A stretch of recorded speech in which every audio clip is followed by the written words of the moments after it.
ঘরে প্রজাপতি আসলে কি হয়, ইসলাম এ সম্পর্কে কি বলে? বা আপনার ঘরের মধ্যে যদি ফড়িং চলে আসে তাহলে আপনার কোনো ক্ষতি হবে না উপকার হবে? আপনার ধন সম্পদ বাড়বে না কমবে? ইসলাম এ সম্পর্কে কি বলে আসুন জেনে নেই। প্রিয় ভাই বোনেরা, ঘরের মধ্যে যদি লাল প্রজাপতি প্রবেশ করে তাহলে কি হবে? যদি সাদা কালো মিশ্রিত রঙের যদি প্রজাপতি আপনার ঘরে ঢুকে যায় তাহলে কি হবে?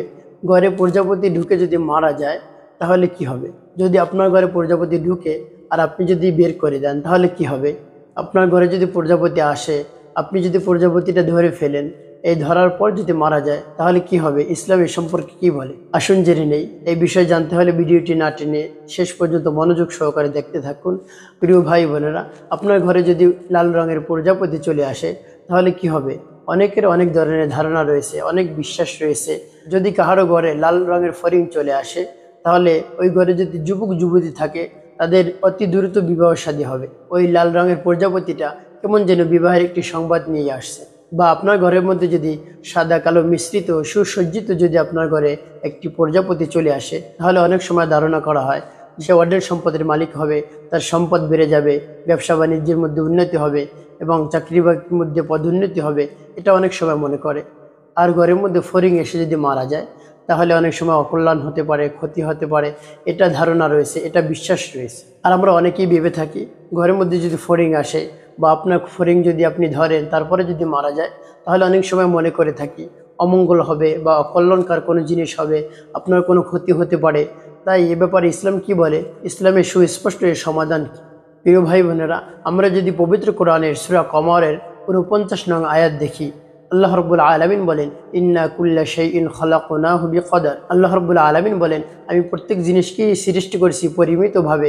কোনো একটি জিনিস অন্য একটি জিনিসের সাথে কল্যাণ অকল্যাণের কোনো সম্পর্ক নেই। বিষয়টা আমি একেবারে খুলে বলছি। আপনার ঘরে যদি প্রজাপতি ঢুকে আর আপনি যদি মনে করেন এর দ্বারা কল্যাণ হবে, তো এর সাথে কল্যাণের কোনো সম্পর্ক নেই। বা আপনার ঘরে যদি প্রজাপতি ঢুকে আর যদি মারা যায় তাহলে আপনার অকল্যাণ হবে, এরকম কথা পবিত্র কোরআন শরীফের মধ্যে নেই। তারপরে আপনার ঘরের মধ্যে যদি জোনাকি ঢুকে যায় তাহলে কোনো কল্যাণ অকল্যাণ হবে কিনা? তাই জোনাকির ক্ষেত্রেও একই উত্তর, ইন্না কুল্লা শাইইন খালাকনাহু বিকদর। আল্লাহ রাব্বুল আলামিন বলেন, আমি প্রত্যেক জিনিসকে পরিমিত করে সৃষ্টি করেছি। কোনো জিনিসের সাথে অন্য কোনো জিনিসের কোনো কল্যাণ অকল্যাণের কোনো সম্পর্ক নেই।